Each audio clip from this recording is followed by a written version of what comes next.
that's what's going on with the show today. And something happened over the weekend that is the most important thing for us to hit. And it's the Toronto Maple Leafs blowing another 4-1 lead. Like, you know what's sad? Yeah. So, okay. I'm not even allowed to be properly mad at them. Mm-hmm. Like, it was their third game since December 21st. They played, they beat the hell out of the Oilers on December 21st.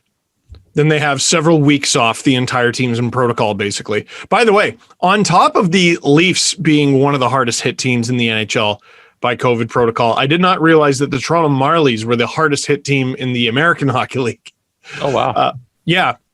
That was a Star article. Mark Zwolinski, I think, coworker of Chris Johnston. He wrote that article. But they come back and they destroy the Ottawa Senators. Well, I'm certainly not going to complain about this. And then they play the Edmonton Oilers.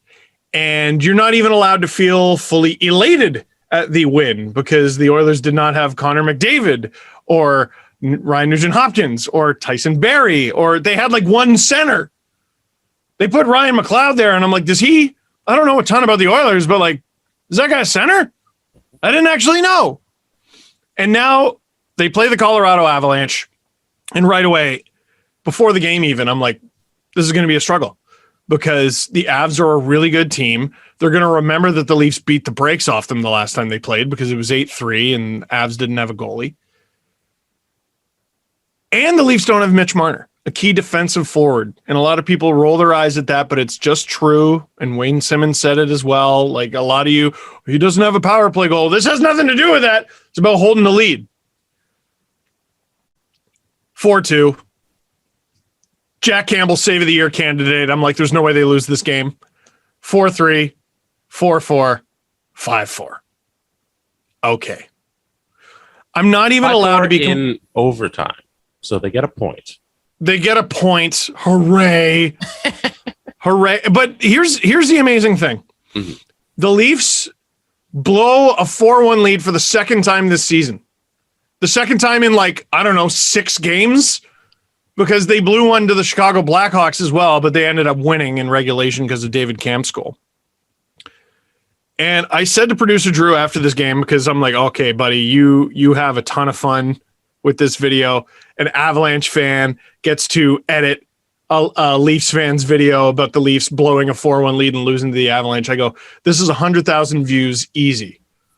But because it's January, this video is going to make $13 because YouTube revenue in January sucks.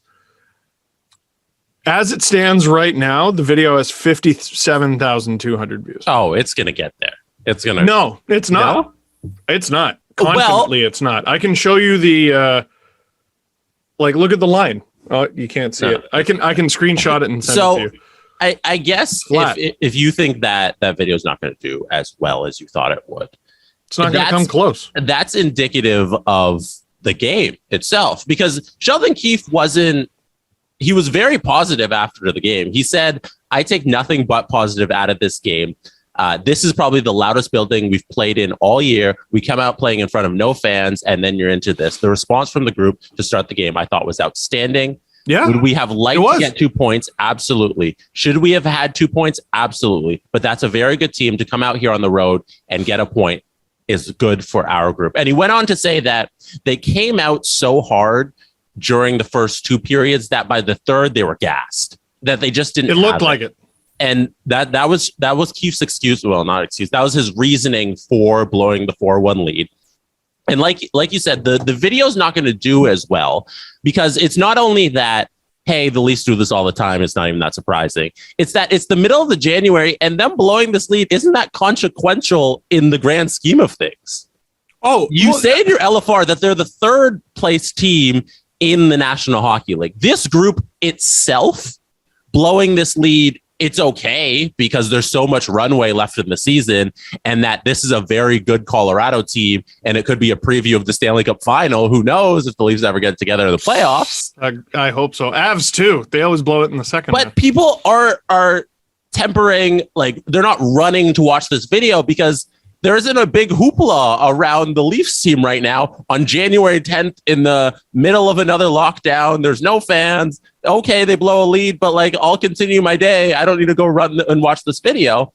And overall, like everybody throughout the 2013 blown 4-1 leads, the Leafs own the record for that. They've blown 6 4-1 leads. That's not games they've won.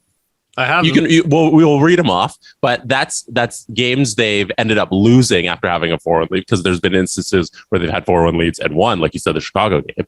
So they do own the record as a franchise since 2013, but that doesn't say anything about the group in the moment at the exact time right now we are in life. I think I said this in the video. I'm not mad at this current group. I'm mad at the idea of the Toronto Maple Leafs. Exactly. You're mad at the crest because continually it seems to happen to the franchise. But the guys on the ice on Saturday night, it doesn't really mean that much to them. Anyways, you can read off the dates if you want. So, okay, hold that thought that you just had, and I'll read off these. This is from Sportsnet Stats this is a really good tweet. Mm-hmm. Blown 4-1 leads by the Maple Leafs since 2013. Saturday versus the Avalanche. February 15th, 2021 versus the Sens, where they blew a 5-1 lead. October 5th, 2019 versus the Canadiens. That's the game where Kasperi Kapanen threw his stick at Jeff Petrie. The Avs actually won up 5-4 before the end of regulation. Matthews had to score with an empty net to tie it, and then they lose 6-5 in the shootout. Price versus Hutchinson, that's a death sentence. October 29th, 2016, Leafs blow a 4-0 lead against the Winnipeg Jets.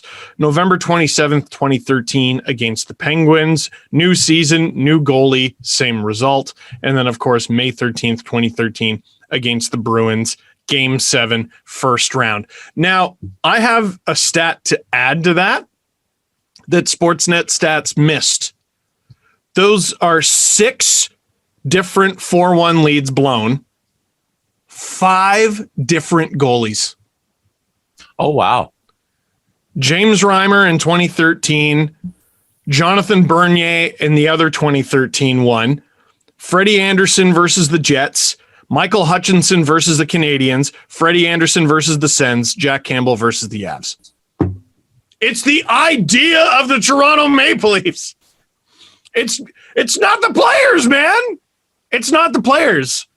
And like, again, I think some of the people who watch my videos are like 7 years old, because they're like, what's the big deal? You're overreacting. Mm-hmm.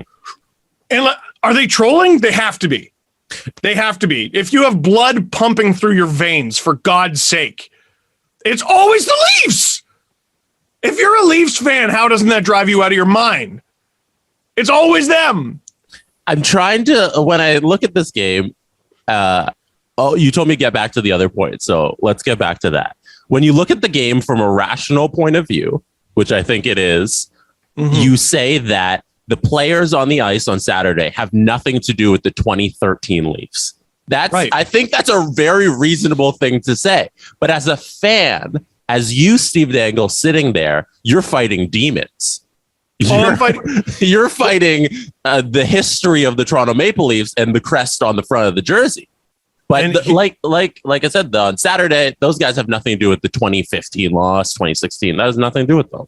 If it feels like it's always the Leafs, here's proof that it is, by the way. This is a thread from Ineffective Math on Twitter. I saw that Sportsnet tweet about the Leafs blowing big leads, so I had to work it out. Are the Leafs the most prone team in the league to this sort of thing? And it turns out they are not. Since the start of the 2007-2008 season, the Leafs have held 233 goal leads, not counting empty netters, which I think is fair. They've allowed their opponents to later tie the game in 20 of those games for a big lead blown rate of 8.7%. Nearly 1 in 10 3-goal leads you can flush down the toilet with the Toronto Maple Leafs. That's pretty bad, he says. That's pretty bad. But there is exactly one team doing it worse. The Golden Knights, who have held 88 such leads and blown 8 of them for a big lead blown rate of 9.1%, regular season only, which I think is a very funny asterisk to add to the tweet because they did it very notably in the playoffs. So did the Leafs. Best in this sense is Seattle, who have held 3 such leads and surrendered none of them. Slightly less trivial, the Sharks have held 212 such leads and blown only 7 of them, 3.3%. Notably, though, they did blow a 3-0 series lead to the LA Kings. That was an add-on for me, just to be mean. Sorry. In absolute terms, though, the Leafs have blown 20 such leads since 2007-2008, 5 more than their nearest competitor, the Islanders, the Predators, the Wild, the Blackhawks, and the Capitals, all with 15. The rates are more honest, but the count is what folks remember, hence the reputation, not even getting into playoff stuff. So for this, I used blown lead in the sense of you let the other teams tie the game. If you instead use the stronger sense of you were up by 3 and then you lost, then the Leafs are tops in the league, losing 5.2% of the games in which they held a 3-goal lead. This is appreciably higher than the teams next in line. Buffalo at 4.6%, the Wild at 4.5%, Anaheim 4.5%, Detroit at 4.5%, and all others under 4%. So the beginning of the thread that lets the Leafs off the hook, no, they've allowed the most, not the highest rate, but the most 4-1 or 3-goal lead collapses, and they've lost the most of them. It's not just in your head.